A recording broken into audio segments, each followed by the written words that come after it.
आताच आपल्या सर्व मीडियाच्या माध्यमातून ही बातमी कळते की ब्लॅक बॉक्सचा डेटा म्हणजे ब्लॅक बॉक्स हा जळलेल्या अवस्थेत सापडला. आता हे समजायला कमीत कमी 20 दिवस लागले. म्हणजे 28 जानेवारीला विमान दुर्घटना झाली. तो ब्लॅक बॉक्स त्यावेळेस कव्हर केला गेला आणि त्या ब्लॅक बॉक्सचा आता समजतं की ते पूर्ण जळला. आता तो फॉरेनला पाठवला जाणार. फॉरेनवरून त्याच्यातला अहवाल तो रिकव्हर केला जाणार.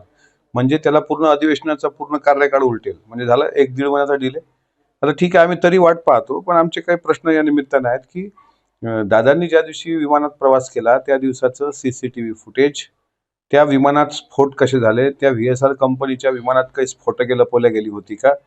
त्या दिवशी तुम्ही एक लक्षात घ्या की विमानतळावर दादा कलिना गेट नंबर 8 मधून गेल्यानंतरचं फुटेज, आता याला काही ब्लॅक बॉक्सची आवश्यकता नाही, ते सहज भेटू शकतं.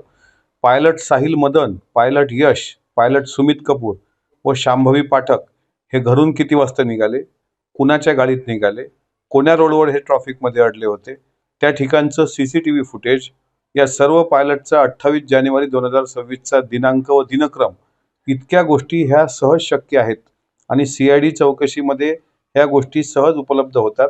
म्हणून माननीय मुख्यमंत्र्यांना, माननीय केंद्रीय राज्यमंत्री विमान वाहतूक मुरलीधर मोहोळ यांना, माननीय उपमुख्यमंत्री एकनाथ शिंदे साहेबांना मी या माध्यमातून विनंती करतो की ब्लॅक बॉक्सचा डेटा येईल तेव्हा येईल. आम्ही आणखी 4 वर्ष वाट पाहू, पण निदान हे CCTV फुटेज तरी महाराष्ट्रासमोर येईल अशी आपल्याकडून अपेक्षा आहे.